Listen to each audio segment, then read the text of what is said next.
प्रभु धन्यवाद। Thank you Lord, thank you Lord.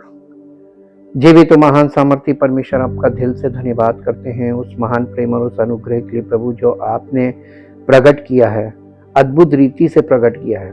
अपने पुत्र के बलिदान के द्वारा अपने प्रेम को और अपने पाप के प्रति अपने क्रोध को, दोनों चीज़ों को प्रकट किया।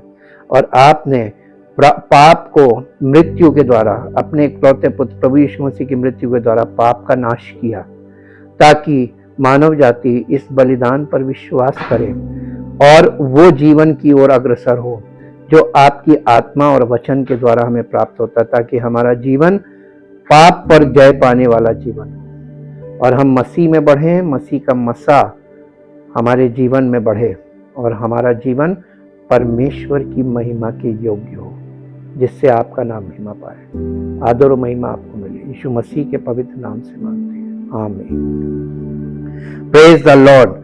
हम परमेश्वर का बहुत धन्यवाद करते हैं उसके महान प्रेम और उस अनुग्रह के लिए जो वो हम लोगों के जीवन में अद्भुत रीति से प्रकट कर रहा है। और जैसे कि हमने कल आपको बताया था, धोखे के कॉन्सेप्ट पर, यानी धोखे की अवधारणा पर हमने कल एक पॉइंट शुरू किया था। हो सकता है आपको उसमें कुछ समझ में ना आया हो, लेकिन आज मैं आपको उस चीज को थोड़ा सा और आगे बढ़ाकर और उसे कंक्लूड करने की कोशिश करूंगा कि इसका महत्व हमारी अध्ययन से क्या है। पहली बात, बाइबल धोखे के विषय में बता रही है, उसके पीछे की धारणाओं को देखिए। धोखे कितने प्रकार के, वैसे तो धोखे कई प्रकार के हैं, लेकिन मुख्यतः धोखा जो है वो यानी एक अच्छा धोखा है। किसी की भलाई के लिए भी धोखा दिया जाता है, किसी की भलाई के लिए धोखे में रखा जाता है, एक धोखा वो है। दूसरा धोखा किसी को नुकसान पहुंचाने के लिए और नाश करने के लिए दिया जाता है, ये शैतान का धोखा है। तीसरा, स्वयं को जब हम धोखा देते हैं, सेल्फ डिसेप्शन, ये हमारे नाश का कारण बनता है। तो ये तीन प्रकार के जो मुख्य धोखे हैं, जिसमें हमने कल सेल्फ डिसेप्शन भी बताया था और राइचियस डिसेप्शन पे हम बात कर रहे थे। अब्राहम ने राजा से 2 बार इस बात को छिपाया, 2 अलग अलग राजाओं से। अपनी पत्नी को उसने बहन माना और वो पत्नी है, इस बात को छिपाया। ये इसमें किसी को नुकसान पहुंचाने की कोई मंशा नहीं थी, इसमें अपने आप को बचाने की, सेल्फ डिफेंस की मंशा थी। इसलिए ये यानी धार्मिक धोखा कहलाता है। और इस तरीके से अगर आप बाइबल में हम आपको कैरेक्टर्स बता रहे हैं और आप उनको अध्ययन करके देखिए, तो यीशु मसीह की वंशावली में ज्यादातर लोग आपको गलत ही मिलेंगे। यीशु मसीह की वंशावली में वेश्याएं भी हैं। यीशु मसीह की वंशावली में याकूब, जो एसाव का भाई था, इसहाक का, वो धोखेबाज कहलाया था। उसका नाम याकूब का मतलब धोखेबाज भी है, और याकूब का मतलब इज़राइल, इज़राइल का मतलब होता है पाक दिल, पवित्र हृदय। तो परमेश्वर से, परमेश्वर का एनकाउंटर जब उसकी लाइफ में होता है तो उसका नाम चेंज करके इज़राइल किया जाता है। इज़राइल का मतलब पवित्र हृदय वाला व्यक्ति। तो एक धोखेबाज को पवित्र हृदय वाला व्यक्ति परमेश्वर बना सकता है, वो बन नहीं सकता। उसका बेसिक नेचर धोखा था, उसने धोखे से आशीर्वाद प्राप्त कर लिया था। तो आप देखिए, इन सब धोखों में बाइबल का आरंभ जो हो रहा है वो धोखे के साथ मानवता का आरंभ हो रहा है। परमेश्वर ने जब उसको अदन की वाटिका में रखा, शैतान ने धोखा दिया और धोखे से उससे वो करवा लिया जो परमेश्वर की इच्छा और योजना के बिल्कुल विरुद्ध था, परमेश्वर के स्वभाव के विरुद्ध था। और परमेश्वर ने मनुष्य को अपने स्वभाव में रचा था। तो मनुष्य का स्वभाव जो परमेश्वर का स्वभाव था, उसमें त्रुटि आ गई, पाप आ गया, और जिसके कारण उसके स्वभाव का पतन आरंभ हुआ। और परमेश्वर इस पतित मानव जाति में से अपने लिए एक वंश निकाल के ला रहा है, जिससे वो अपने पुत्र को लाएगा। अब आपको बताते हैं पूरे पुराने नियम की जो गुथी हुई हिस्ट्री है। आप बाइबल को पढ़ेंगे ना, तो आप इतने उलझ जाएंगे, इतने उलझ जाएंगे कि आपकी एक अक्षर समझ में तो नहीं आएगा, लेकिन आप ठोकर जरूर खा जाएंगे। अरे ये क्या है, ये क्या है? ऐसा कौन सा गंदा काम जो उन लोगों ने नहीं किया और बाइबल में दर्ज है? फिर भी बाइबल पवित्र पुस्तक है। कारण मेरा प्रश्न आज सुनिएगा, बहुत इंपॉर्टेंट प्रश्न है। यीशु मसीह पर हम समस्त मानव जाति के पापों को कैसे इम्पार्ट किया गया? इस प्रश्न का क्या उत्तर है? यीशु मसीह पैदा हो गया, 30 वर्ष का हो गया, क्रूसीफिक्शन के समय उसके ऊपर पाप लाद दिया, ऐसा कोई विधि है नहीं। उसके स्वभाव में, यीशु मसीह के स्वभाव में पाप रहित स्वभाव था, क्योंकि उसका जन्म मानव योनि से नहीं बल्कि परमेश्वर की ओर से था। वो हेवनली फादर की संतान था और परमेश्वर के वचन के आधार पर उसका जन्म हुआ था। जैसे इजहाक का जन्म हुआ था, वैसे ही यीशु मसीह का जन्म हुआ था। जैसे एक बांझ स्त्री संतान उत्पन्न नहीं कर सकती, वैसे ये कुंवारी स्त्री संतान उत्पन्न नहीं कर सकती। दोनों की कंडीशंस सेम किंतु फर्क। वो विवाहित स्त्री थी और यीशु मसीह की मां अविवाहित थी, लेकिन दोनों की कंडीशन संतान उत्पन्न करने वाली नहीं थी। क्योंकि यीशु मसीह को पवित्र परमेश्वर के पुत्र के रूप में लाना था, इसलिए कुंवारी का इस्तेमाल किया गया। परमेश्वर किसी भी चीज को अपने तरीके से अपनी महिमा के लिए इस्तेमाल कर लेता है, और जिसको वो अपनी महिमा के लिए इस्तेमाल करता है उसको वो आदर का वो पद देता है कि पूरी दुनिया उसको पूजनीय मान लेती है। हालांकि वो आदरणीय है, पूजनीय नहीं होता है। फिर अब देखिए, पर ये जो यीशु मसीह की वंशावली है, इस वंशावली में डीएनए में सब प्रकार का पाप आ रहा है। छल कपट पाप, समस्त मानव जाति का पाप यीशु मसीह में समाहित होता है फिजिकल बर्थ के द्वारा। और इस तरीके से यीशु मसीह ने समस्त मानव जाति के पापों को इनहेरेंटली लिया फिजिकल बॉडी में, आत्मा में नहीं। क्योंकि आत्मा तो पवित्र आत्मा के द्वारा उत्पन्न होता है, उसकी आत्मा में वो परमेश्वर का पुत्र था शरीर में। और इसीलिए पौलुस के द्वारा पवित्र आत्मा कहता है उसने देह में हमारे पापों को लिया, बॉडी में। 100% मैन था, और वो मैनुअल बॉडी जो थी उसकी, इंसानी जिस्म, उसमें डीएनए के द्वारा सारे पाप थे। और यही बात यशाया 53 में लिखा कि उसको ऐसा कोई रोग नहीं था जो उसके शरीर में ना हो, एवरी डिजीज। और इसीलिए वो सारे रोगों को नष्ट किया उसने। कैसे?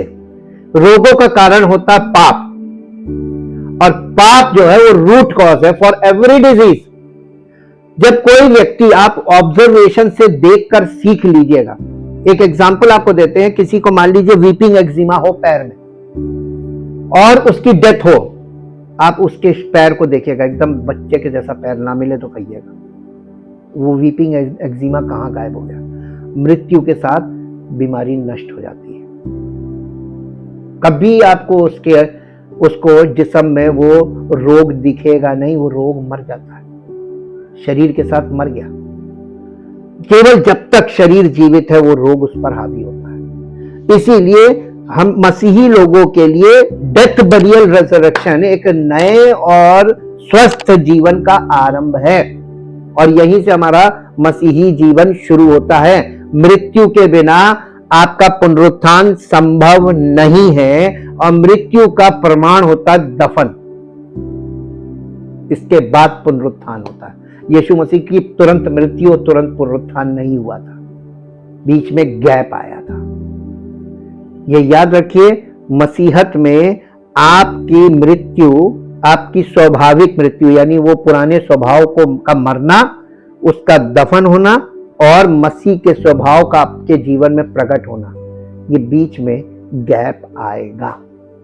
और इसी गैप के फुलफिलमेंट में पवित्र आत्मा के द्वारा यीशु मसीह का पुनरुत्थान हुआ था, और पवित्र आत्मा और पवित्र वचन के द्वारा ही हमारा भी पुनरुत्थान संभव है। अगर आप इसको समझना मांगते हैं तो अब अभी हमने आपके सामने जो एक्सप्लेनेशन किया, इसके अनुसार अब आप एक पद पढ़िए, अभी आपको समझ में आ जाएगा पौलुस क्या कह रहा है। पहला कुरिन्थियों 15 अध्याय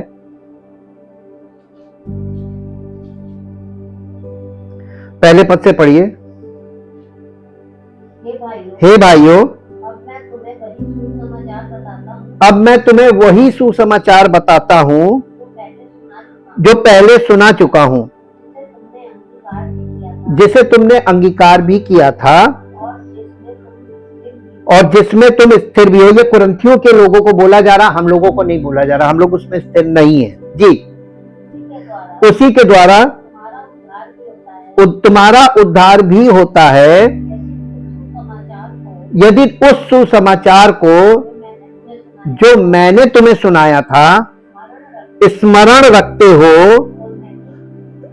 रखते हो, नहीं तो तुम्हारा विश्वास करना व्यर्थ हुआ जी। इसी कारण मैंने सबसे पहले तुम्हें वही बात पहुंचा दी जो मुझे पहुंची थी कि पवित्र शास्त्र के वचन के अनुसार यीशु मसीह हमारे पापों के लिए मर गया और गाड़ा गया,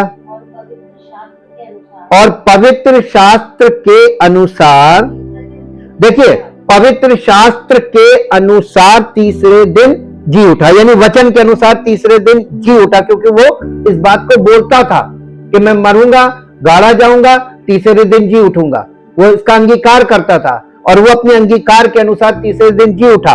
अब इसके बाद आ जाइए रोमियो की पत्री, रोमियो की पत्री उसका 6 अध्याय,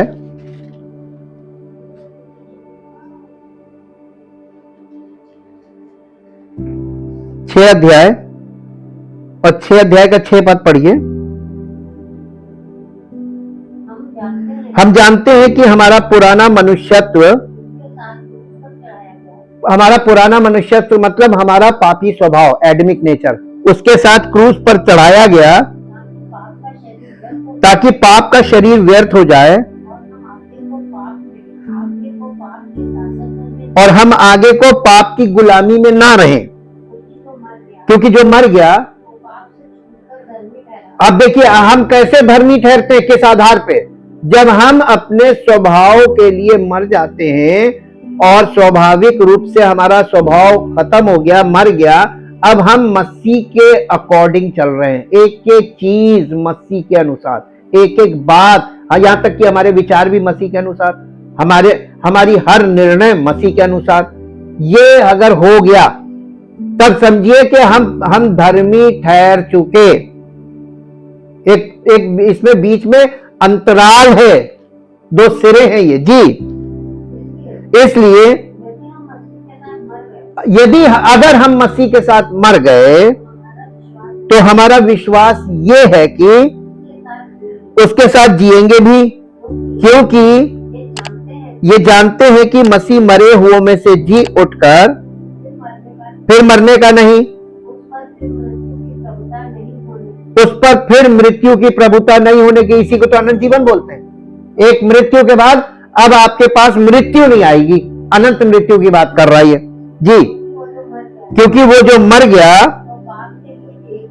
तो पाप के लिए एक ही बार मर गया, परंतु जो जीवित है तो अगर हम पाप के लिए एक बार मर गए और हम परमेश्वर के लिए जीवन व्यतीत कर रहे हैं तो हम पाप के लिए अब थोड़ी ना मरेंगे, और मसीह आएगा तो हम अनंत जीवन में प्रवेश करेंगे। है सरल के नहीं? बिल्कुल सरल है जी।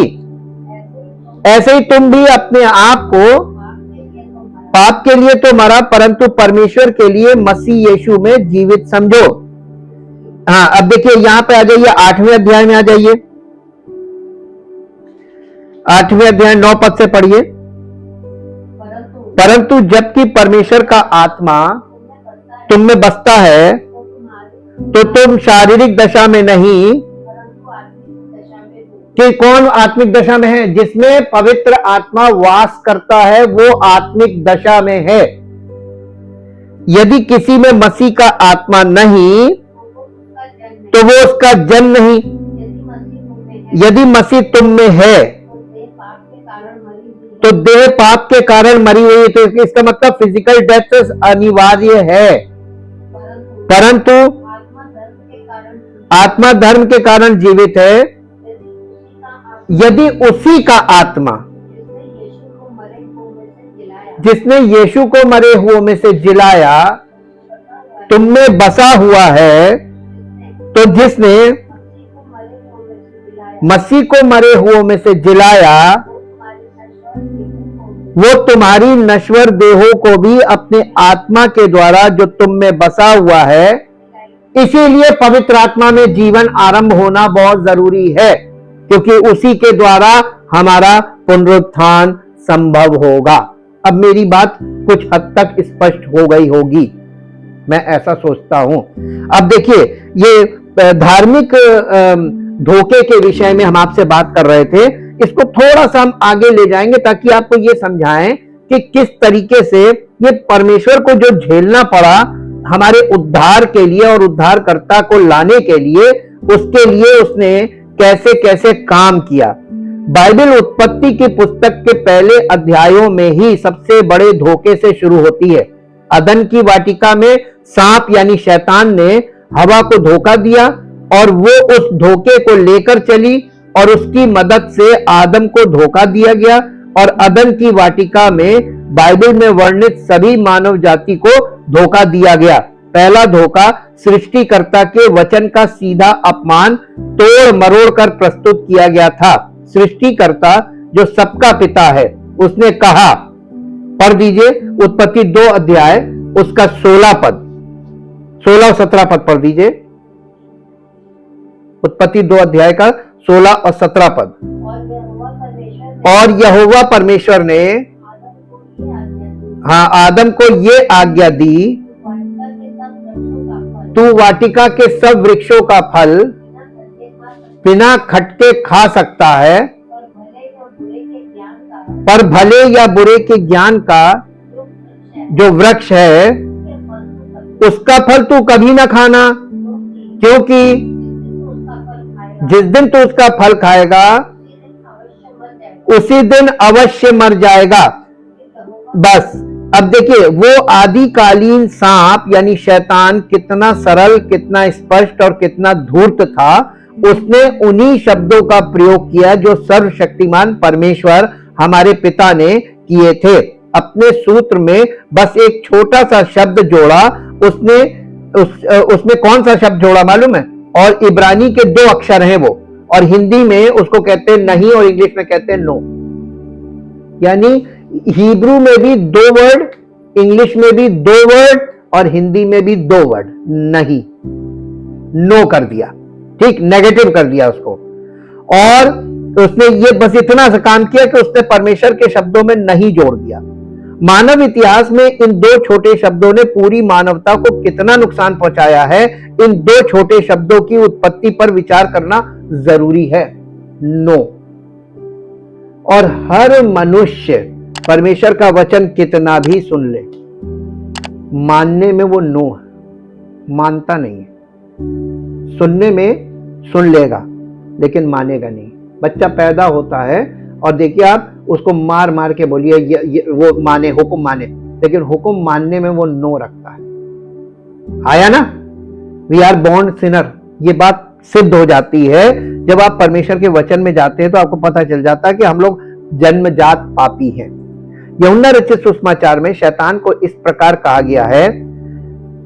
यूहन्ना रचित सुसमाचार 8 अध्याय उसका 44 और 45 पद, यहां पे यीशु मसीह बोल रहे हैं। 8 अध्याय का 44 और 45 पद।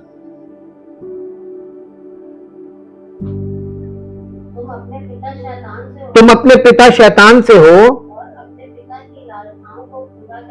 और अपने पिता की लालसाओं को पूरा करना चाहते हो। वो तो आरंभ से हत्यारा है और सत्य पर स्थिर ना रहा, क्योंकि उसके स्वभाव में कहीं दूर दूर तक सत्य है नहीं। जी, जब वो झूठ बोलता है, यानी शैतान का स्वभाव झूठ बोलने का स्वभाव है और परमेश्वर का स्वभाव सच बोलने का स्वभाव है। और अब आप देखिए आपका स्वभाव कैसा है। ये स्वभाव जब तक एकदम टोटल बदल नहीं जाता तब तक आप मसीह में नहीं हैं।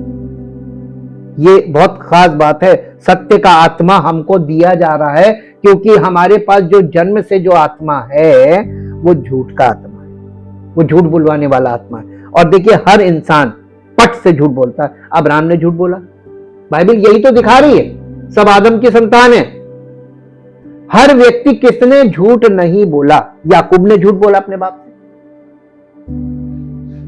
धोखा झूठ से ही शुरू होता है ना, धोखे का जो सीड है वो झूठ। अब हम कुछ बहुत ही गंभीर निष्कर्ष हम निकाल सकते हैं। अगर शैतान झूठ का स्रोत है तो जब हम झूठ बोलते हैं तो हम शैतान के सेवक बनते हैं। शायद मैं ये कह सकता हूं कि जब हम झूठ बोलते हैं तो हम शैतान के बेटों की तरह व्यवहार करते हैं। अगर ये विचार सच है तो ये निश्चित रूप से जीवन को बहुत जटिल बना देता है। ऐसे किसी भी व्यक्ति को हम नहीं जानते जिसने किसी शर्मिंदगी या अप्रिय चुनौती से बचने के लिए कम से कम थोड़ा सा झूठ ना बोला। ऐसा कोई व्यक्ति है जिसने कभी झूठ ना बोला, मैक्सिमम झूठ बोला है ना। और हमेशा कहेंगे, मालूम है, अपना आर्ग्यूमेंट लेके खड़े हो जाते हैं, मैं सच्चा हूं, मैं सच्चा हूं। सब दूध के धुले बन जाते हैं और झूठ की कोई इंतहा नहीं है। सबसे पहला शब्द जो निकलता है वो झूठ निकलता है मुझसे, पट से। झूठ को आप कभी सोच के नहीं बोलते, लेकिन सच बोलने के लिए आपको बहुत सोचना पड़ता है। बोले कि ना बोले, बोले कि ना बोले, बोले कि ना बोले। आप व्यवहार अपने प्रैक्टिकली आप अनुभव करके देखिएगा, आपको सच नहीं निकलेगा। सच बोलने के लिए आपको 1000 बार सोचना पड़ेगा, बोले कि ना बोले। लेकिन झूठ यहां रखा होता है ताड़ से। मुझे बाइबल का कोई भी नायक, चाहे वो पुरुष हो या स्त्री, ढूंढना मुश्किल लगता है जिसने अपने जीवन में कभी ना कभी झूठ ना बोला हो। परमेश्वर का वचन बाइबल के नायकों के झूठ को भी नहीं छिपा पाता। इसके विपरीत बाइबल हमारे विश्वास के सबसे महत्वपूर्ण पूर्वजों अब्राहम, इसहाक और याकूब के पापों पर जोर देती है। और हमारे विश्वास के कुल पिताओं से लेकर हम राजा दाऊद जैसे महान राजाओं तक का जिक्र कर सकते हैं कि सबने पाप किया और सब परमेश्वर की महिमा से रहित हैं। और आप देखिए, आज कलीसियाओं में उनको हीरो बनाया जा रहा है, जबकि हीरो किसको होना चाहिए? यीशु मसीह को। यीशु मसीह को। ये सब जीरो हैं। और लोग कैसा प्रचार कर रहे हैं? बायस्ड टीचिंग है, बायस्ड प्रीचिंग। उनका झुकाव एक कैरेक्टर की तरफ, उसको बिना एनालिसिस के उसके ऊपर फोकस कर लिया।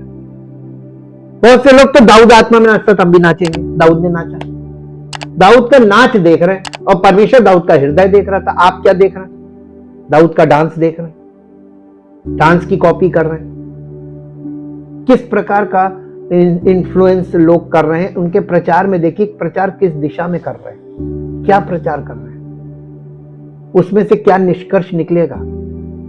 दाऊद ने व्यभिचार किया था। जब लोग पढ़ते हैं ना बाइबल को, आप जो बोल रहे हैं वो सुनते हैं कि दाऊद को आप हीरो बना रहे हैं, और उसमें जब लोग खुद आगे पढ़ लेते हैं कि दाऊद ने व्यभिचार भी किया था, किसी की पत्नी को राजा होने के नाते अधिकार से उठवाया और उसके साथ व्यभिचार किया, तो लोग कहेंगे कि दाऊद हीरो है और उसने ये किया था और उसके बाद भी वो परमेश्वर का दिल पसंद व्यक्ति है, तो हम कर रहे हैं तो कोई बुराई थोड़ी ना। तो लोग उस कैरेक्टर को आइडोलाइज करेंगे कि नहीं करेंगे, क्योंकि आप उसको हीरो बना के खड़ा कर रहे हैं। हमने आपके सामने आपसे एक पूरी सीरीज 100 पार्ट की बांटी थी। उस सीरीज का शीर्षक था नया नियम पुराने नियम में गुप्त है और पुराना नियम नए नियम में प्रकट है। इसको याद रखिएगा। आज हम आपको जो बता रहे हैं वो जो पुराने नियम में नया नियम गुप्त है वो प्रकट कर रहे हैं, और नए नियम में जो पुराना नियम गुप्त है उसे भी हम प्रकट कर रहे हैं। मसीह ने सब प्रकट कर दिया, इसीलिए उसको बोला गया वो ज्योति है, वो सत्य की ज्योति है। उसने उन सब कैरेक्टर्स को लाइट दे दी कि देखो इनमें से कोई भी उसके तुल्य नहीं है। तो उसने तो उनको शून्य कर दिया और कलीसियाओं में उनको हीरो बनाया जा रहा है। कैसी शिक्षा है? कौन सी आत्मा काम कर रही है? सत्य का आत्मा है या भ्रम का आत्मा है? यही झूठी शिक्षा बन जाती है। इससे धोखे, झूठ और सत्य, झूठी रिपोर्ट और अपने पक्ष में आंकड़ों के हेर फेर का पूरा मामला बेहद गंभीर हो जाता है। और ये एक ऐसा मामला है जिसका अध्ययन और खुलासा होना चाहिए। इसे उजागर किया जाना चाहिए और जमीनी स्तर पर फैलाया जाना चाहिए ताकि हम और हमारे भाई बहन स्वयं परमेश्वर और उन नायकों को समझ सके जिन्हें सर्वशक्तिमान परमेश्वर उदाहरण के रूप में इस्तेमाल कर सकते हैं और हमें सिखा सकते हैं कि कैसे और कहां वो शक्ति प्राप्त करें जो हमें उसकी धार्मिकता और सत्य की ओर ले जाए। दुनिया में मौजूद धोखे और झूठ के लिए झूठ के पिता शैतान को जिम्मेदार ठहराने के बाद हमें अपनी आंखें खोलनी चाहिए, खुद के प्रति और अपने इतिहास आधारित विश्वास के प्रति ईमानदार होना चाहिए और अपने विश्वास के पुरोधाओं और नायकों से कुछ महत्वपूर्ण सबक सीखने चाहिए। ये सबक इस बात पर भी प्रकाश डालेंगे कि परमेश्वर हमारी मानवीय कमजोरियों से कैसे निपटता है। अदन की वाटिका में घटित घटनाओं के बाद जिसमें 3 नायक आदम, हव्वा और सर्प जो उस वाटिका के प्रथम निवासी थे के बारे में बताया गया है, बाइबल में अगला पाठ जिसमें इस सर्प की स्पष्ट पहचान की गई है प्रकाशित वाक्य की पुस्तक में है और प्रकाशित वाक्य और उसका 12 अध्याय और उसके 9 पद में उसको प्रकट किया गया कि और वो बड़ा अजगर अर्थात वही पुराना सांप जो इब्लीस और शैतान कहलाता है और सारे संसार का भरमाने वाला है, पृथ्वी पर गिरा दिया गया और उसके दूत उसके साथ गिरा दिए गए। हमने कल भी इसको पढ़ा था। इसके बाद प्रकाशित वाक्य 12 अध्याय का 14 और 15 पद, परंतु स्त्री को बड़े उकाब के 2 पंख दिए गए कि वो जंगल में अपने स्थान को उड़ जाए जहां वो सांप के सामने से 1 काल और 3.5 काल तक पाली जाए। तब सांप ने स्त्री के पीछे अपने मुंह से नदी की नाई जल बहाया कि उसे उस नदी में बहा ले जाए। ये लिखा हुआ है। फिर उसके बाद प्रकाशित वाक्य 20 अध्याय का 2 पद, उसने उस अजगर अर्थात पुराने सांप को जो इब्लीस और शैतान कहलाता है पकड़कर 1000 वर्ष के लिए बांध दिया। शैतान को बांध दिया गया। तस्वीर साफ है। उत्पत्ति के पहले अध्याय जो हमारी आकाश गंगा में सभी चीजों की शुरुआत है, इसकी प्रमुख भूमिका निभाने वाले आदिम सर्प से शुरू होते हैं। बाइबल का अंत प्रकाशित वाक्य की पुस्तक इतिहास की गाथा को उसी फिल्मी सितारे सर्प जो शैतान है के साथ समाप्त करती है। बाइबल की सबसे दिलचस्प कहानियों में से एक वो है जिसके बारे में मसीही विश्वविद्यालयों में परमेश्वर के वचन के अध्ययन में या ज्यादातर कलीसियाओं के मंचों पर अक्सर पता नहीं चलता या उसका जिक्र नहीं होता। ये कहानी है राजा आहाब की मृत्यु की। राजा आहाब बाइबल के पन्नों के बाहर इजराइल का सबसे प्रसिद्ध राजा है। आहाब राजा 853 ईसा पूर्व में असीरियन राजा शल्मनेसर तृतीय ने आधुनिक सीरिया के करकर के पास पश्चिमी राजाओं के एक गठबंधन के विरुद्ध युद्ध लड़ा। उन्होंने इस युद्ध का विवरण एक स्तंभ पर छोड़ा था जो 1861 में तुर्की में टिग्रिस नदी के पास करकर में खोजा गया था। कुर्क मोनोलिथ पर अंकित शिलालेख में उन्होंने इजरायली आहाब का नाम योद्धाओं में से एक के रूप में लिया है और दावा किया है कि उनके पास 2000 रथों और 1000 सैनिकों के साथ सबसे बड़ी शक्तिशाली सेनाओं में से एक थी। असीरियन राजा शल्मनेसर तृतीय के करकर मोनोलिथ में इजरायली आहाब का जिक्र है। इस ग्रंथ से यह स्पष्ट होता है कि इजराइल का राजा आहाब उत्तरी साम्राज्यों के साथ साथ मध्य पूर्व में भी एक प्रमुख शक्ति था। उसकी सेनाओं की संख्या इस क्षेत्र में उसके महत्व को स्पष्ट संकेत देती है। बाइबल में राजा आहाब की मृत्यु की कथा इमला के पुत्र मिकाया नामक एक अकेले भविष्यवक्ता की कहानी है। मिकाया उन सैकड़ों भविष्यवक्ताओं के विरुद्ध खड़ा हुआ जो राजा आहाब और उसकी दुष्ट रानी इजेबेल का समर्थन और सेवा करते थे। सभी झूठे वक्ताओं ने भविष्यवाणी की थी कि राजा आहाब और इजराइल की सेनाएं अश्शूर यानी आराम के राजा के विरुद्ध युद्ध में विजय प्राप्त करेंगी। इजराइलियों का यह गठबंधन इसलिए महत्वपूर्ण था क्योंकि इजराइल और यहूदा के बीच कई वर्षों से मित्रता नहीं थी और इजराइल राष्ट्र के इन दोनों हिस्सों के बीच गहरी शत्रुता थी। इस स्थिति में उनका साझा दुश्मन अश्शूर यानी आराम था और उन्होंने सेनाएं मिला ली। यहूदिया का राजा यहोशापात अश्शूर के राजा शल्मनेसर तृतीय के विरुद्ध युद्ध में राजा आहाब की सहायता करने आया। दोनों राजा आहाब और यहोशापात परमेश्वर की ओर से इस आश्वासन के बिना युद्ध में नहीं उतरना चाहते थे कि वे शल्मनेसर तृतीय को हराने में सफल होंगे। इसलिए राजा आहाब 400 भविष्यवक्ताओं को लेकर आया, जिन्होंने एक ही भविष्यवाणी की। इन भविष्यवक्ताओं से जो प्रश्न पूछा गया वो था, ये आपको मिलेगा पहला राजा 22 अध्याय, पहला राजा 22 अध्याय और उसका 6 पद। पहला राजा 22 अध्याय और उसका 6 पद। 22 अध्याय का 6 पद।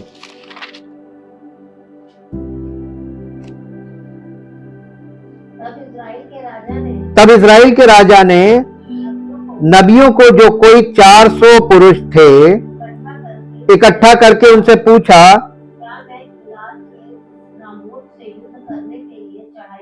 क्या मैं गिलाद के रामोत से युद्ध करने के लिए चढ़ाई करूं या रुका रहूं?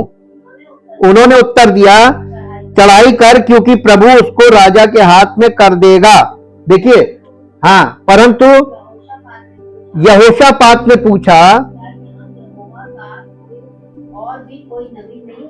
क्या यहाँ यहोवा का और भी कोई वो उसने क्यों पूछा? यहोशापात ने 400 तो थे नहीं, उसको राजा को कैसे पता चला कि ये नकली? उसने कहा, ये देखिए, एक इसके पीछे का इतिहास समझिए। अब हम आज आपको इतिहास बताते हैं। आप बाइबल में जो पढ़ रहे हैं उसके साथ साथ उसकी कमेंट्री भी होती है, और बिना कमेंट्री के आप अधूरी बाइबल पढ़ रहे हैं, और इसीलिए आपके कोई मुद्दा समझ में नहीं आएगा और आप लोगों को सच नहीं बता पाएंगे। इन 400 भविष्यवक्ताओं का आहाब और यहोशापात को उत्तर था। उन्होंने कहा, चढ़ाई करो, क्योंकि यहोवा उसे राजा के हाथ में कर देगा। ये अभी हम लोगों ने पढ़ा ना। राजा यहोशापात इजरायलियों को जानता था। वो जानता था कि 400 इजरायली कम से कम कुछ सभ्य लोगों के बिना किसी भी बात पर सहमत नहीं हो सकते। यानी 400 लोग एक बात नहीं बोल सकते हैं। इजरायलियों को आपको जानना पड़ेगा, वो एक साथ बोल कैसे रहे। इसलिए उसने आहाब से पूछा कि क्या इजराइल में कोई और भविष्यवक्ता है जिसका उत्तर अलग हो? आहाब ने कहा कि एक व्यक्ति है जो हमेशा नकारात्मक और मेरे विरुद्ध रहता है। यहोशापात ने आहाब से कहा, उसे ले जाओ, उसे ले आओ, मैं सुनना चाहता हूं कि वो क्या कहता है। इसलिए वे इमला के पुत्र मिकाया को ले आए। मिकाया को सर्वशक्तिमान परमेश्वर के स्वर्गीय कक्ष में जो कुछ हो रहा है उसका एक दर्शन मिलता है। मिकाया ने राजा आहाब को दिए गए दोहरे उत्तर पर मिकाया और आहाब के बीच हुई चर्चा और उत्तर इस प्रकार हैं। अब ये आपको मिलेगा इसका पहला राजा 22 अध्याय का 18 से 23 तक पढ़िए। 18 से 23 तक, 22 अध्याय का 18 से 23। तब इज़राइल के राजा ने यहोशापात से कहा, क्या मैंने तुझसे ना कहा था वो मेरे विषय कल्याण की नहीं हानि ही की भविष्यवाणी करेगा? मिकाया ने कहा, इस कारण तू यहोवा का ये वचन सुन, मुझे सिंहासन पर विराजमान यहोवा और उसके पास दाहिने बाएं खड़ी 2 स्वर्ग की समस्त सेना दिखाई दी है। तब यहोवा ने पूछा, आहाब को कौन ऐसा बहकाएगा कि वो गिलाद के रामोत पर चढ़ाई करके खेत आए? तब किसी ने कुछ और किसी ने कुछ कहा। अंत में एक आत्मा पास आकर यहोवा के सन्मुख खड़ी हुई और कहने लगी, मैं उसको बहकाऊंगी। यहोवा ने पूछा, किस उपाय से? उसने कहा, मैं जाकर उसके सब भविष्यवक्ताओं में बैठकर उनसे झूठ बुलवाऊंगी। यहोवा ने कहा, तेरा उसको बहकाना सफल होगा, जाकर ऐसा ही कर। तो अब सुन, यहोवा ने तेरे इन सब भविष्यवक्ताओं के मुंह में एक झूठ बोलने वाली आत्मा बैठाई है, और यहोवा ने तेरे विषय हानि की बात कही है। सच बोल रहा था ना, है ना। सच होता बड़ा खतरनाक है। आदमी जो है ना, 400 आदमी जो बोल रहे हैं, वो बोल रहे हैं जो वो सुनना चाह रहा है, और ये वो बोल रहा है जो वो सुनना नहीं चाह रहा है। आज आप कोई भी प्रीचिंग उठाकर देख लीजिए, सुन लीजिए, वो बोल रहे हैं जो आप सुनना चाह रहे, जो लोग सुनना चाह रहे हैं। और जो व्यक्ति वो बोल रहा है जो लोग नहीं सुनना मांग रहे हैं, वो किसकी ओर से है? वो हमेशा परमेश्वर की ओर से होती है, क्योंकि परमेश्वर की वाणी कभी शुरू से कोई सुनना नहीं चाहता है। यही समस्या है, और पुराने नियम में ये सब हमें स्पष्ट दिखाया जा रहा है। जो हम यहाँ देख रहे हैं वो अय्यूब के पाठ से मेल खाता है। अब आप देखिए, जो आपने यहाँ पे अभी पढ़ा, अब आप देखिए ये चीज अय्यूब के पाठ में है कि नहीं। अय्यूब की पुस्तक पहला अध्याय उसके 6 पद से 10 पद तक पढ़िए। अय्यूब की पुस्तक पहला अध्याय 6 पद से 10 पद तक।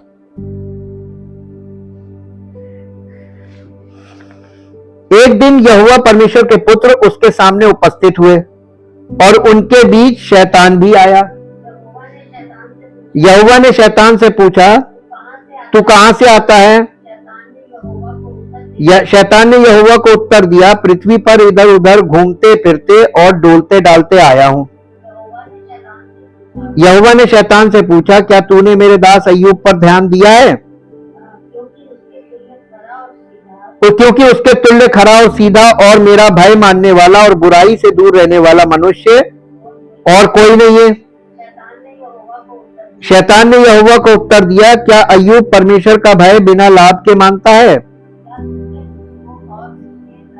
क्या तूने उसकी और उसके घर की और जो कुछ उसका है उसके चारों ओर बाड़ा नहीं बांधा?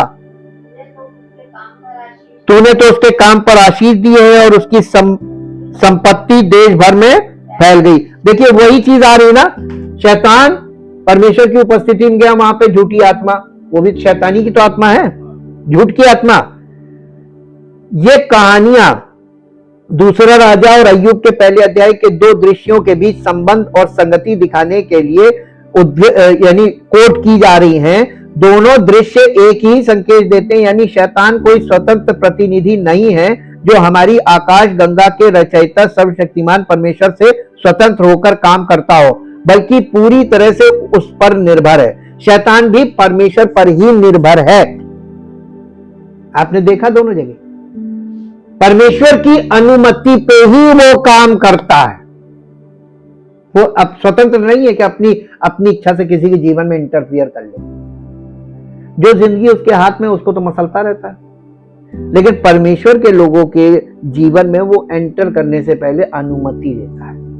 अय्यूब की जिंदगी में देखिए, और वहां पर देखिए परमेश्वर ये दिखा रहा है कि शैतान स्वतंत्र प्राणी नहीं है, वो भी परमेश्वर के अधीन है, बल्कि पूरी तरह से परमेश्वर पर निर्भर है। ठीक उसी तरह जैसे हम लोग परमेश्वर पर निर्भर हैं।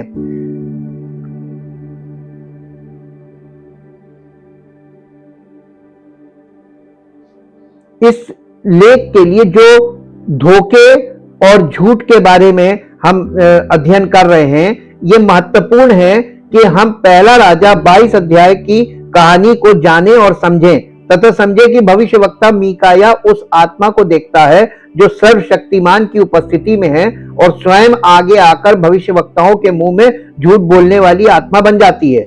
जबकि हम बाइबल में धोखे और झूठ के इस बहुत ही कठिन और चुनौतीपूर्ण मुद्दे के विस्तृत दृश्य के लिए मंच तैयार कर रहे हैं, तो आइए हम उन पात्रों और व्यक्तित्वों की समीक्षा करें जिन्होंने झूठ का प्रयोग किया, और उनके द्वारा प्रयोग किए गए झूठ के पीछे के कारणों की भी समीक्षा करें। हमारे पिता अब्राहम ने अपनी पत्नी सारा के अपनी बहन होने के बारे में 2 बार झूठ बोला।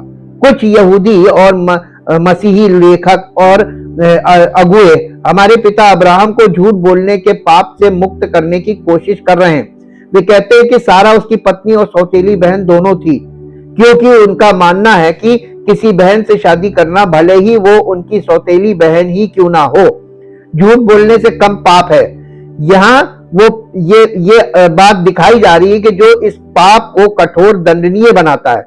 यानी अगर आप किसी भी पाप को छोटा बड़ा करते हैं तो आप और ज्यादा दंडनीय होंगे, क्योंकि पाप की कोई मात्रा, कोई साइज नहीं होता है। पाप का मतलब पाप होता है। अब 1 पैसे की चोरी और 10 पैसे की चोरी और 10 लाख की चोरी, इसमें बताइए, हाँ, कानून में सजा बराबर है। चोर का मतलब, तो परमेश्वर की 10 आज्ञाओं में चोरी ना कर लिखा है, ये नहीं लिखा है कि बड़ी चोरी ना कर, छोटी कर ले। हम लोग मालूम है किसी भी छोटी सी गलती को भी जायज साबित करना मांगते हैं कि मेरा पाप कम तेरा पाप ज्यादा। आजकल तो यही हो रहा ना, कंपैरिजन हो रहा है। तुम्हारी बहन चाहे वो तुम्हारे पिता की बेटी हो, चाहे तुम्हारी माँ की बेटी हो, चाहे वो घर में पैदा हुई हो या कहीं और, उसका तन ना उघाड़ना लैव्य व्यवस्था 18 अध्याय के 9 पद में लिखा है। इसका मतलब ये पाप है ना। तो हम अब्राहम को इस पाप से छिपा नहीं सकते कि अब्राहम ने नहीं किया, है ना। बस यहां पे ध्यान दे कि इस पाठ के अनुसार ये आपकी बहन हो सकती है, या तो आपके पिता की बेटी या आपकी मां की बेटी।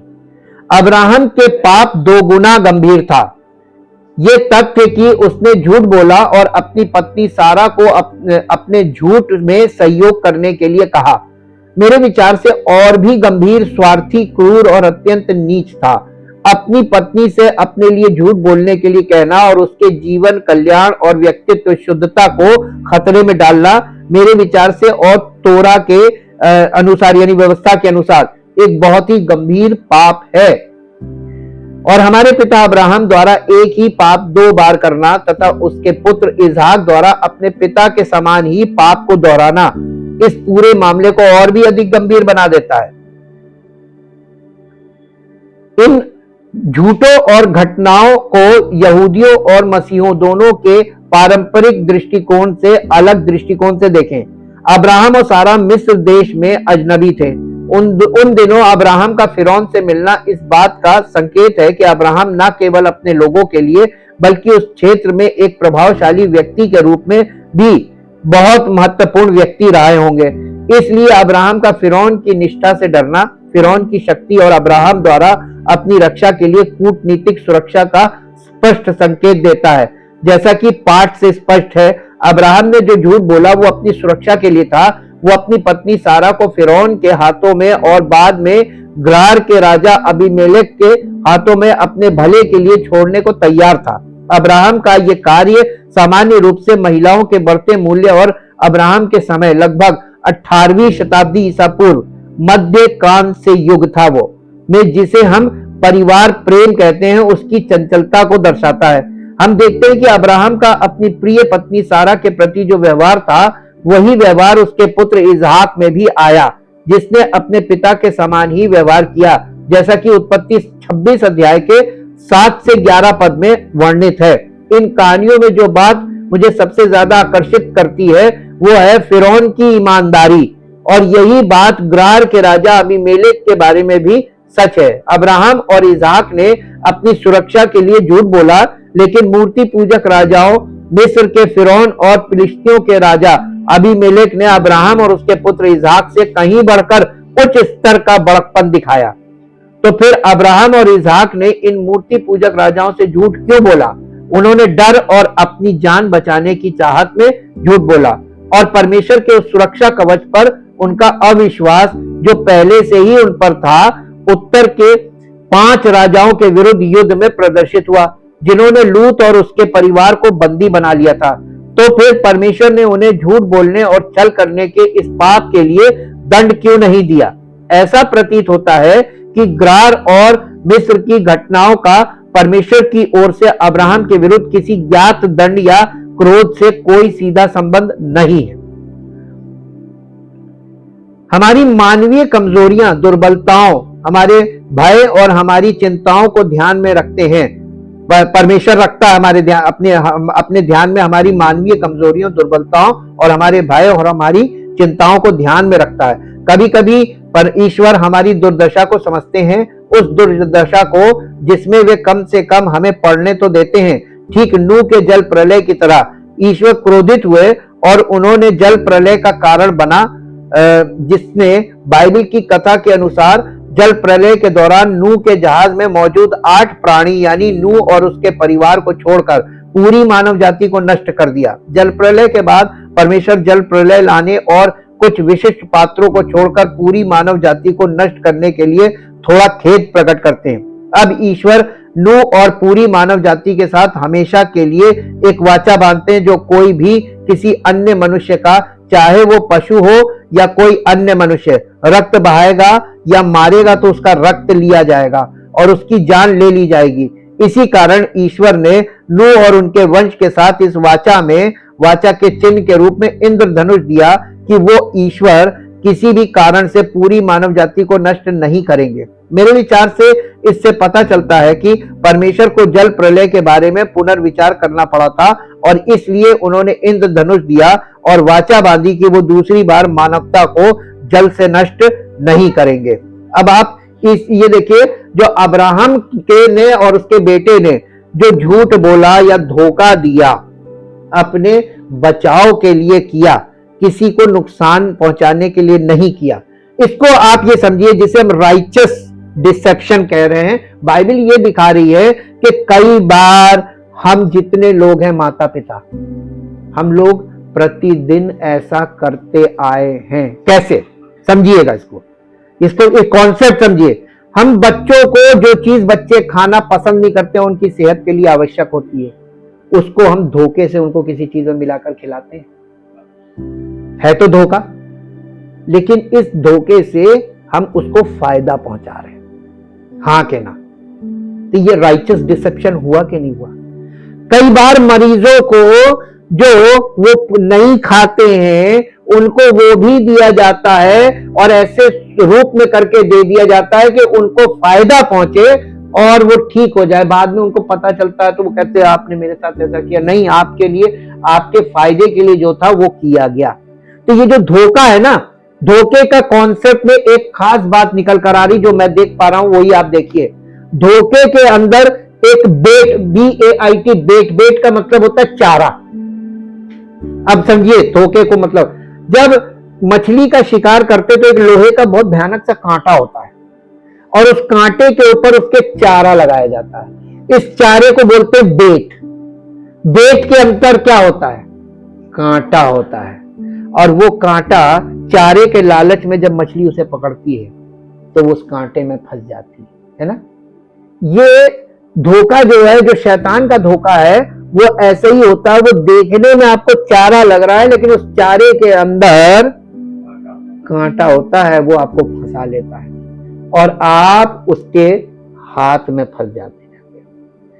ये जो शैतान का धोखा है उसमें बेट होता है, लेकिन बाकी धोखों में कोई चारा नहीं होता है। धोखा खाने वाला आसानी से अपनी युक्ति बुद्धि के द्वारा भी, सेल्फ डिसेप्शन में आप अपनी युक्ति बुद्धि से धोखा खाते हैं और आप किसी की भलाई के लिए उसको धोखा देते हैं। तो ये राइचस डिसेप्शन हो गया, सेल्फ डिसेप्शन हो गया। और अब हम लोग धीरे धीरे करके ये कॉन्सेप्ट समझ रहे हैं कि धोखे के कई प्रकार हैं और मुख्यतः धोखे के दो प्रकार है, एक फिजिकल है और दूसरा स्पिरिचुअल है। स्पिरिचुअल में जो आपका सेल्फ डिसेप्शन है ये स्पिरिचुअल है। इसमें आपको खुद भी नहीं पता चलता कि आपकी आत्मा किसके द्वारा, आप ऐसे विचार क्यों कर रहे हैं, आप ऐसा क्यों सोच रहे हैं। लेकिन जो आप सोच रहे हैं, आप सोच रहे हैं मैं सही हूं, और आप वचन में जाके देखिए तो आपकी सोच गलत है, परमेश्वर के विरुद्ध पाई जाएगी। इसीलिए परमेश्वर के वचन को प्रमुखता दी जाती है, आदर देना चाहिए। पुराने जमाने में यह दिखाया गया, पुराने नियम में, कि वो लोग बाइबल पढ़ते नहीं थे लेकिन परमेश्वर की आवाज सुनते थे। अब आप ये बताइए, मेरे को एक जवाब दीजिएगा, सुनने के विषय में हम आपसे बात करें। जब सुनने की बात आती है, how we recognise the voice of God, आप परमेश्वर की आवाज को पहचानेंगे कैसे?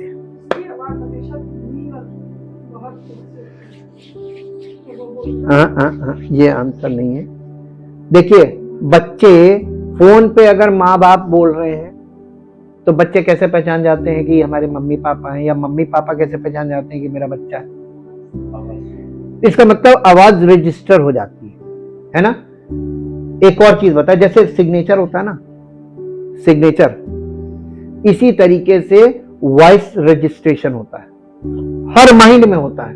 बच्चा अपनों की आवाज पहचानता है, जिसकी आवाज नहीं पहचानता रिस्पॉन्ड नहीं करता है। सड़क पे आप जा रहे हैं, इतनी आवाजें हो रही हैं, आप ही के जैसे नाम के कई लोग हैं और उस नाम को कोई पुकार रहा है और आपका भी वही नाम है, आप कभी नहीं पलटते। पूछिए क्यों? Registration of voice. आपको मालूम है ये मेरे लिए नहीं है, किसी और को बुला रहा, कोई और है किसी और को बुला रहा। Registration of voice. Registration of voice कैसे होता है? आप जिसका वचन लगातार सुनते हैं, तो वचन को सुनते सुनते सुनते सुनते सुनते सुनते आपको ये पता चल जाता है ये वाली बातें पवित्र आत्मा के अलावा या परमेश्वर के अलावा कोई नहीं करता है। तो आपको जैसे ही ऐसी आवाजें सुनाई देती है, आप सोचते हैं ये परमेश्वर की आवाज है ना। लेकिन यहां पे एक धोखा है। शैतान क्या करता मालूम है? परमेश्वर के वचनों को ही बोलता है। आप क्या खा जाएंगे? धोखा। कैसे? वचन ही तो बोल रहा है। मेरे साथ पद निकालिए, देखिए हम आपको बताते हैं शैतान कैसे काम करता है। आप शैतान को हरा नहीं पाएंगे, ये पक्का मान लीजिए। आप हार मान लीजिए कि मैं नहीं हरा सकता, लेकिन मैं अपना समर्पण कर दूंगा, मेरा प्रभु हराएगा। मैं प्रभु में और प्रभु उससे निपटेगा। ये देखिए यीशु मसीह के टेम्पटेशन में हम लोग देखते हैं, यहां पे निकालिए 4 अध्याय, मत्ती 4 अध्याय। जब आत्मा, ये कौन सी आत्मा जो यीशु को जंगल में ले गई? जब पवित्र आत्मा यीशु को जंगल में ले गया ताकि इब्लीस से उसकी परीक्षा हो, वो 40 दिन और 40 रात निराहार रहा। तब उसे भूख लगी। तब परखने वाले ने पास आकर उससे कहा। अब देखिए पवित्र आत्मा यीशु मसीह के ऊपर बॉडीली उतरा था ना, हाँ के ना? तो इसका मतलब परमेश्वर का आत्मा उसके साथ है। अब यूं कह लीजिए परमेश्वर उसके साथ है, पिता उसमें है। यीशु मसीह ने कहा था मैं अकेला नहीं हूं, पिता मुझ में है। तो पिता, वो पवित्र आत्मा जो बॉडीली उतरा था, पिता उसमें है और पुत्र वो है। तो पवित्र आत्मा उसकी अगुवाई कर रहा है। तो पिता पुत्र पवित्र आत्मा होल ट्रिनिटी है। और वो जंगल में 40 दिन 40 रात निराहार रहा। ये नहीं लिखा उसने उपवास किया, या उपवास वर्ड लिखा है? नहीं लिखा है ना। कई बार लोग कहते हैं यीशु मसीह ने उपवास किया, नहीं किया उपवास, वो निराहार रहा। हाँ, वहां था ही नहीं। पवित्र आत्मा ने उसको निराहार रखा। मालूम क्यों? क्यों रखा बताइए? यहीं पे लिखा हुआ है, जब उसे भूख लगी। परीक्षा का पहला पार्ट देखिए, जब उसे भूख लगी तब उसकी परीक्षा शुरू हुई। आपको जैसे ही जरूरत पड़ती है, क्यों कहते हैं लोग दुख में सुमिरन सब करें, सुख में करे ना कोई। आप दुख में ईश्वर को क्यों याद करते हैं? जब आपको जरूरत पड़ती है, जरूरत पड़ने पे याद करते हैं ना। और जब जरूरत नहीं होती है, अपने मन की करते हैं।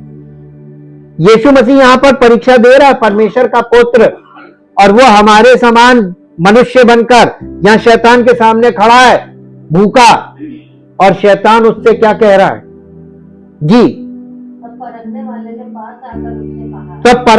ने पास आकर उससे कहा, अगर तू, देखिए यहां पर उसने शक डाल दिया, अगर तू खुदा का बेटा है, कह दे कि ये पत्थर रोटियां बन जाए। अभी थोड़ी देर पहले आकाशवाणी हुई कि ये मेरा प्रिय पुत्र, परमेश्वर ने आकाशवाणी की।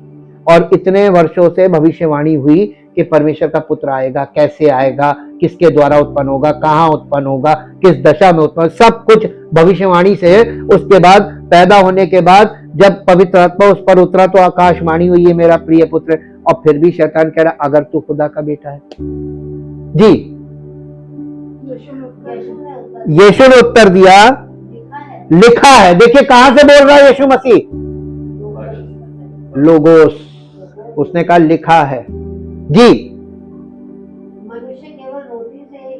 मनुष्य केवल रोटी ही से नहीं, परंतु हर एक वचन से, हर एक उस वचन से जो परमेश्वर के मुख से निकलता है। अब आपको मालूम है यीशु मसीह ने पहली परीक्षा में जो पहला सवाल था, इसको कहां से कनेक्ट किया? इजराइलियों के जंगल में फेल होने से, वहां से कनेक्ट किया। वहीं पे लिखा है व्यवस्था विवरण में कि मनुष्य केवल रोटी से जिंदा नहीं रहेगा। परमेश्वर इजराइलियों को जंगल में ले गया था ताकि उन्हें भूखा होने दिया, वहां पे लिखा है। और उसने, यानी परमेश्वर ने उन्हें भूखा होने दिया।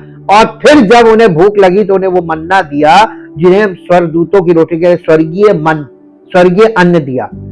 और यीशु मसीह यही कह रहा था कि मनुष्य केवल रोटी से नहीं, यानी इस जमीन की रोटी से नहीं, स्वर्गीय रोटी के बिना जिंदा नहीं रहेगा। उसको दोनों चाहिए, हमें शारीरिक भोजन भी चाहिए, हमें स्वर्गीय भोजन भी चाहिए। ये बताया शैतान को जी।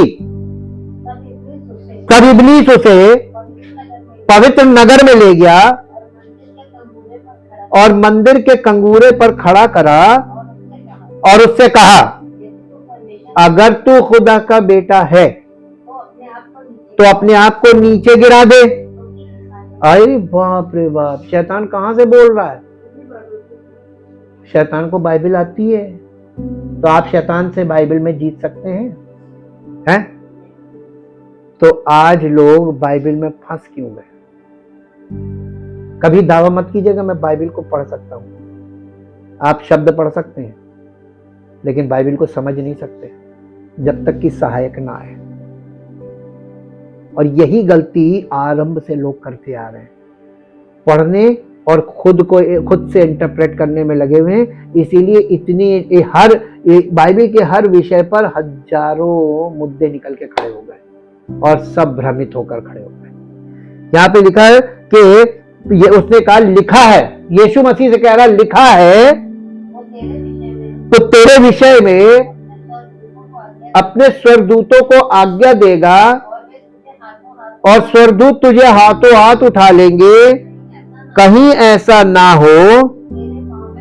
हाँ, भजन संहिता में लिखा है ये कि कहीं तेरे ऐसा ना हो तेरे पांव में पत्थर से ठेस लगे। तो यीशु मसीह ने क्या कहा? ये भी लिखा है।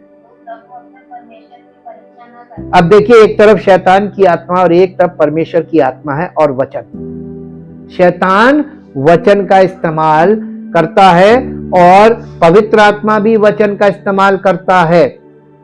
दोनों में अंतर क्या है? शैतान परमेश्वर के वचन को मिसकोड करता है और पवित्र आत्मा परमेश्वर के वचन का राइट कोड करता है। यानी वो गलत तरीके से परमेश्वर के वचन को कोड करता है। यहाँ पे वो परमेश्वर के वचन का कोड कर रहा है यीशु मसीह को गलत तरीके से। परमेश्वर ने कभी किसी से नहीं कहा कि, अपने पुत्र से कभी नहीं कहा था कि तू जानबूझकर किसी के कहने से अपने आप को गिरा देगा ताकि मेरी परीक्षा हो कि मैं तुझे बचाऊंगा कि नहीं, तो मैं नहीं बचाऊंगा। उसने कहा था कभी ऐसी परिस्थिति होगी कि कोई तेरा दुश्मन तुझे धक्का देगा तो मैं तुझे बचा लूंगा, है ना?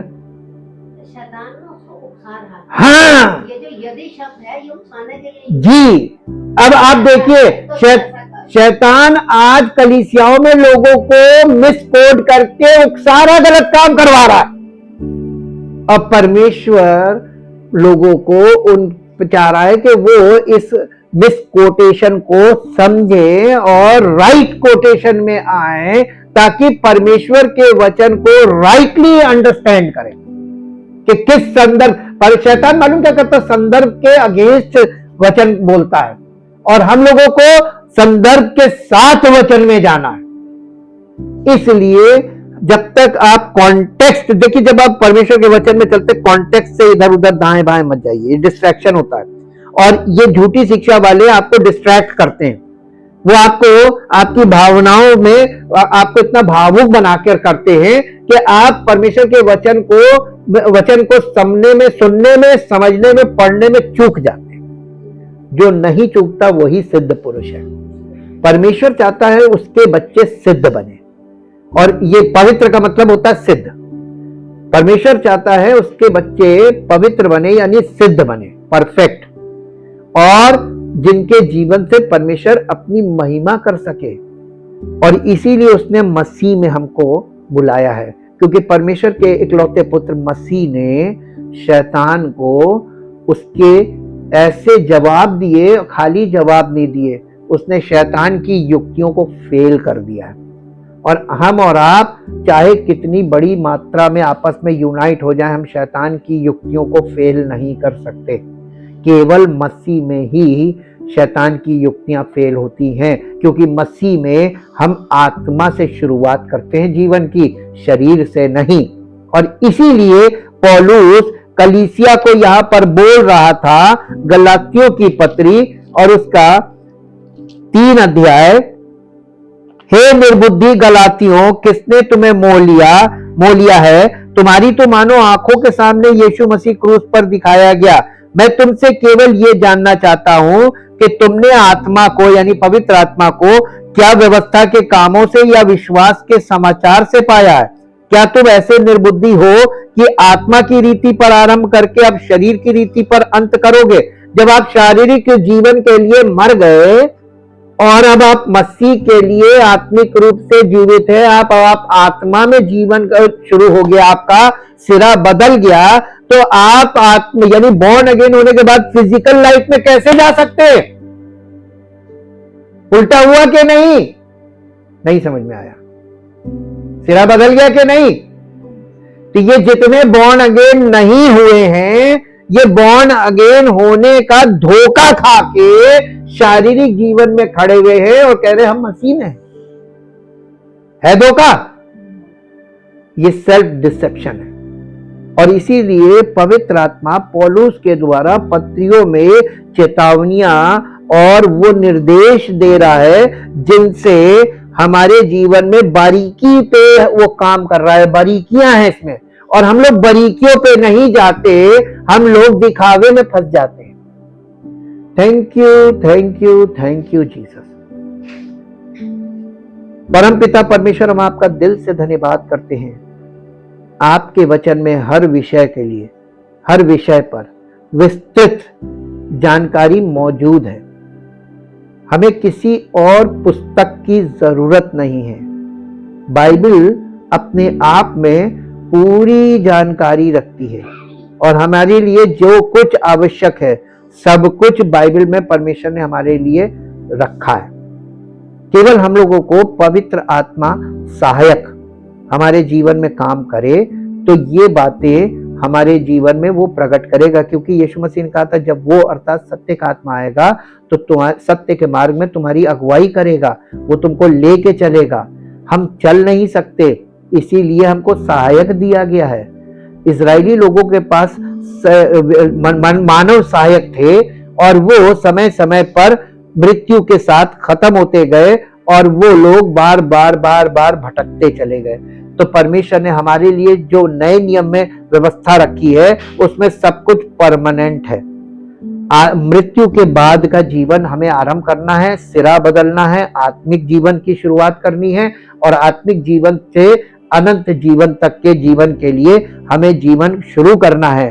और प्रभु यीशु मसीह पवित्र आत्मा के द्वारा इस जीवन को हमारे अनंत जीवन तक पहुंचाएगा।